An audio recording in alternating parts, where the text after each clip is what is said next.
My name is Monica Pronsa Van Han. I was born and raised in a small town in northern Argentina called Misiones.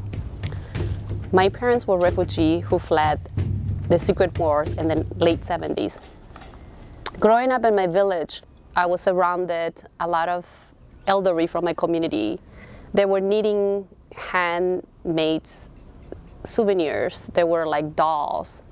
And in order to have a meal for the afternoon or for the day, I would take those dolls and sell it to the tourists in town. To me, every doll sale, it meant so much, but for the tourists, it just meant a simple souvenir. Recently, throughout my life, I was able to travel around the world and see more of those same scenarios that I have, and it really touched me. Especially when I was in Laos, I went to a remote area. I visited a monastery and was a bunch of kids running around trying to sell these beaded bracelets. And more kids ran to me to sell more bracelets, and I didn't have any more money to give them. And I couldn't buy anymore. I just simply didn't have any more.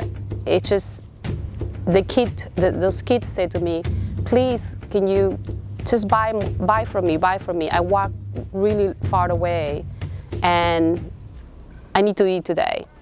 That afternoon and meeting those kids led me to launch EcoHands. And EcoHands is a sustainable lifestyle fashion brand. We founded EcoHands based on 3 pillars of sustainability. The first is people, the second is planet, and the third one is progress. With EcoHands, we invest a lot of time and energy to meet the artisans in their homes and their villages, to interview them, to have a conversation with them, to ask what are the goals, what are their next steps, what are the aspirations, or to simply talk about the work that they do and how they influence their community and how they translate their work into every product that they make. It really means a humanized product. It really means a product that tells so much. Recently, we traveled to La Guajira. To be able to travel this far and sit down with them to have a meal and have conversations, and just to learn that it takes a whole month to weave a bag, and the bag story is based on how they felt, what was happening in their mind. They were creating these thoughts into a product that the world can use, and it's just something that's very priceless for us.